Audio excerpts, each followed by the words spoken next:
જન્માષ્ટમી દ્વારકા ગયા પણ દ્વારકાધીશના દર્શન ન થયા. રોકાણા આપણે એક મોટા યુટ્યુબર ના ઘરે 24 કલાક ઘર ભેગું થાને ભાઈ. આજે થી હા તેમને બોટાથી સીધા પકડી દીધા રાજકોટમાં પુષ્કરધામ સોસાયટી. 1, 2 અને 3 મારો 3 ઠેલાનો લબર સર લઈને જવાનું જામનગર. અટલ સરોવર થતા રાજકોટ બાર તો નીકળી ગયા પણ મેંદીને નક્કી કર્યું પેટ્રોલ બધું એ પુરાવશે ને ટોલ ટેક્સ હું ભરીશ.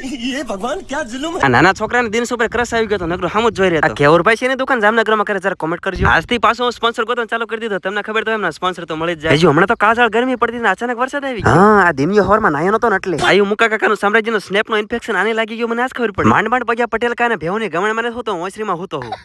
સવારનું બ્રેકફાસ્ટ ભેવુંને તો એમને આપી દીધું પણ મને ક્યારે આપશે? रुको जरा. હા અબ ઠીક હે કાકા બનાવ સ્પેશિયલ આપણે ટુ ભે કેવરભાઈની વાડીમાં જરા કાંટો મારતા હોય ને આ બાજુ નકરી માંડવી જ્યાં જોવો ફેસ વોશ થી ખાલી મોટો ધોઈ લેવાનું એટલે બધાને લાગે નાઈ નાયો. ઇટ્સ ટાઈમ ટુ દ્વારકા જવાનું પણ એના રસ્તા એટલે એકાદો એવોર્ડ દેવો પડે. અને આજેથી 8મ એટલે કે આપણા કાનોડાનો જન્મદિવસ. ટ્રાફિક ના લીધે મંદિર જવાનું ટાળવાળીનો ઓર્ડર કરી દીધો કઢે ખીસ. ત્યાંથી ખસકાય સીધા સુદર્શન સેતુ બ્રિજ અને આયા ફોટા પાડવાનું એટલું ટ્રાફિક ને ન પૂછો. હવે એક એવી જગ્યાએ જવાનું જ્યાં હું કોઈ ગયો જ નથી પણ આવતા પાઠમાં કહીશ.